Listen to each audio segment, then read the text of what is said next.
Joseph Vijay Chandrasekhar. பிறப்பு 22 June 1974.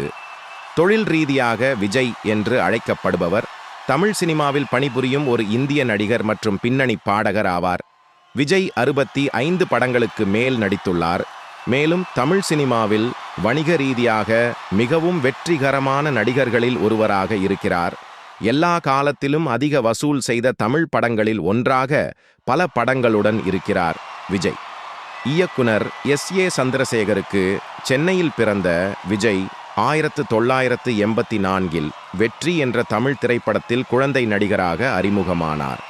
அவரது தந்தையின் படங்களில் குழந்தை நடிகராக நடித்த பிறகு அவர் தனது 18வது வயதில் நாளைய தீர்ப்பு 1992 திரைப்படத்தில் தனது முதல் முக்கிய வேடத்தில் நடித்தார்.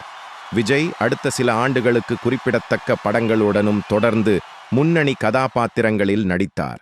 அவற்றில் பூவே உனக்காக, லவ் டுடே, காதலுக்கு மரியாதை, துள்ளாத மனமும் துள்ளும் மற்றும் குஷி ஆகியவை அடங்கும்.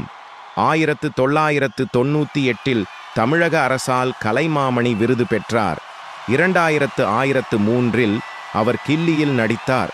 இது $500 மில்லியனுக்கும் அதிகமான வசூல் செய்த முதல் தமிழ் திரைப்படமாகும். மேலும் திருப்பாச்சி மற்றும் போக்கிரியின் அடுத்தடுத்த வெற்றிகளுடன் அவர் தமிழ் சினிமாவில் முன்னணி மற்றும் வணிக ரீதியாக வெற்றிகரமான நடிகர்களில் ஒருவராக தன்னை நிலைநிறுத்திக் கொண்டார். 2010களின் பிற்பகுதியில் துப்பாக்கி, கத்தி மற்றும் சர்கார் உள்ளிட்ட பல்வேறு விமர்சன ரீதியாகவும் வணிக ரீதியாகவும் வெற்றிகரமான படங்களில் விஜய் நடித்தார். நடிகராக பல விருதுகளை வென்றுள்ளார்.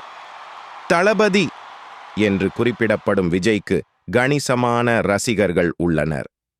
பிப்ரவரி 2024 தமிழக வெற்றிக் கழகத்தின் மூலம் திரைப்படங்களில் இருந்து ஓய்வு பெறுவதாகவும் அரசியலில் நுழைவதாகவும் விஜய் அறிவித்தார்.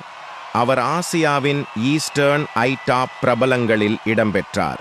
மேலும் 2023 பாலிவுட் நடிகர்கள் பட்டியலில் இடம்பெற்ற ஒரே தமிழ் நடிகர் இவரே.